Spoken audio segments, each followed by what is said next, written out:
अनंत टीदे refresh हमी। घाटकोपरमध्ये कोसळलेल्या जाहिरात होर्डिंग खाली मोठ्या प्रमाणात पेट्रोल पंपावर आलेली तसेच पावसामुळे आडोशाला उभी असलेली वाहनं आली। गुरुवारपर्यंत 71 वाहनं बाहेर काढण्यात आली आहे। घाटकोपरमधील छेडानगरमध्ये जाहिरात होर्डिंग कोसळून झालेल्या दुर्घटनेनंतरचं बचाव कार्य पूर्ण झालंय। या घटनेतील मृत्युमुखी पडणाऱ्यांची संख्या 16वर पोहोचली आहे। होर्डिंगचे सुटे भाग हटवण्याचं कार्य पूर्णत्वाकडे असल्याची माहिती मुंबई महापालिका आयुक्त भूषण गगराणी यांनी दिली आहे।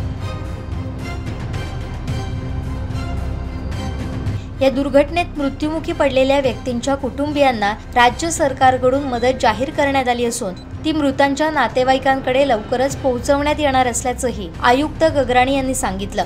कोसळलेल्या होर्डिंगच्या खालून 71 वाहनं बाहेर काढण्यात आली आहे। घाटकोपरमधील घटनास्थळाला महापालिका आयुक्त गगराणी यांनी गुरुवारी भेट दिली आणि संपूर्ण परिस्थितीचा आढावा घेतला।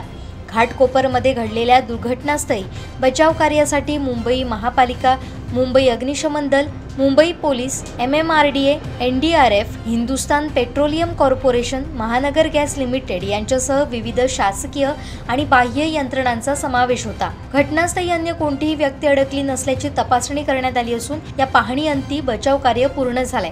जाहिरात होर्डिंग कापून केलेले सुटे भाग आणि इतर भाग इत्यादी हटवण्याचं काम निरंतर सुरू आहे। हे काम देखील आता पूर्णत्वाकडे असल्याचं ते म्हणाले। आमचे दिवसभरातले सर्व अपडेट्स, ताज्या घडामोडी आणि थेट लाईव्ह पाहण्यासाठी सबस्क्राइब करा, लाईक करा कोकणचं नंबर 1 महा चॅनल कोकण 7 लाईव्हचं YouTube चॅनल।